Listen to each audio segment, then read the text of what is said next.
అద్భుతాలు సాధించాలని కలలు కనేవాళ్లు చాలా మంది ఉంటారు. కానీ ప్రపంచమంతా నిద్రించే వేళ కూడా మెలకువతో ఉండి వాటిని నిజం చేసుకునేవాళ్లు అరుదుగా కనబడతారు. ఆ కోవకు చెందిన వ్యక్తే రమేష్. ఆంధ్రప్రదేశ్లోని ఓ కుగ్గరామంలో పుట్టి అమెరికాలో తెలుగు కేతనాన్ని సగర్వంగా ఎగరేసిన అతని సక్సెస్ స్టోరీ చూద్దాం. సిరిసిల్లకి సమీపంలోని గంగాధర మండలంలో ఉన్న ఓ గ్రామంలో జన్మించి ఇప్పుడు America university of fine arts కాలేజీలో మాస్టర్స్ డిగ్రీ సాధించే వరకు ఎదిగిన ఈ అరుదైన కళాకారుడి పేరు చిందం రమేష్.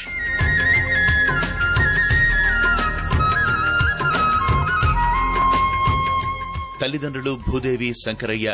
వృత్తిపరంగా చేనేత కుటుంబానికి చెందిన రమేష్ కి చిన్నతనం నుంచి బొమ్మలు గీయడమంటే చాలా ఇష్టంగా ఉండేది. స్కూల్లో సైన్స్ పాఠాల్లో కనిపించే బొమ్మలకి ప్రాణం పోయడంతో ప్రారంభమైంది ఇతని ప్రయాణం. క్రమంగా అతని ప్రతిభకి జిల్లా స్థాయిలో, రాష్ట్ర స్థాయిలో గుర్తింపు లభించింది. ఆసక్తి, అనురక్తి ఉన్న రంగంలోనే ఉపాధి వెతుక్కోవాలనుకున్న రమేష్ జవహర్లాల్ నెహ్రూ టెక్నాలజికల్ యూనివర్సిటీలో ఫైన్ ఆర్ట్స్ లో జాయిన్ అయ్యాడు. అక్కడ గ్రాడ్యుయేషన్ పూర్తయిన తర్వాత మాస్టర్స్ డిగ్రీ కోసం కాలిఫోర్నియాలోని American academy of fine arts విభాగంలో ప్రవేశం సంపాదించాడు.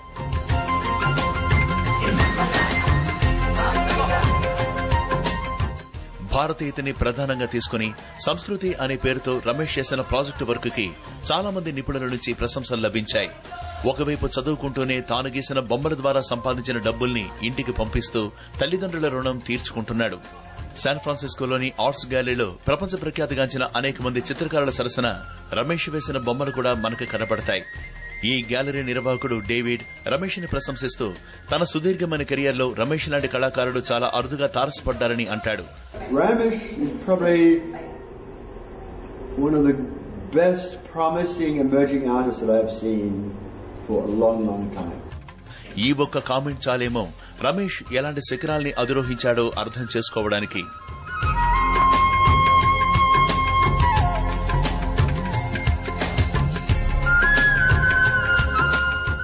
ఇండియాలో తనలాగా ప్రతిభ ఉన్న కళాకారులు ఎందరో ఉన్నారని, కానీ వారికి శిక్షణిచ్చే సంస్థలు అంతగా లేవని రమేష్ అభిప్రాయపడుతున్నాడు. త్వరలోనే ఇండియా వచ్చి ప్రతిభ ఉన్న చిత్రకారుల నైపుణ్యాన్ని మెరుగుపరచడానికి ఒక ఇన్స్టిట్యూట్ ని తానే స్వయంగా ఏర్పాటు చేయాలని భావిస్తున్నాడు. పర్యావరణ పరిరక్షణ, గ్లోబల్ వార్మింగ్ ప్రమాదం వంటి సామాజిక అంశాలపై ప్రజల్ని చైతన్యవంతులు చేయడానికి చిత్రలేఖనం మంచి ఆయుధంగా ఉపయోగపడుతుందని రమేష్ అభిప్రాయం. ఈ దిశగా ఇప్పటికే దృష్టి సారించినా ముందు ముందు మరింతగా కృషి చేస్తానని అంటున్నాడు.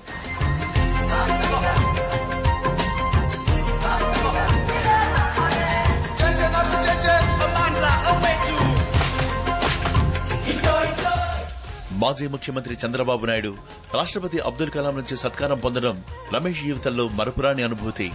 ఇక ఎంఎం హుస్సేన్, స్వరమాంత్రికుడు రెహమాన్ వంటి దిగ్గజాల అభిమానానికి పాత్రుడవడం కూడా తన పూర్వజన్మ సుకృతం అని భావిస్తాడు.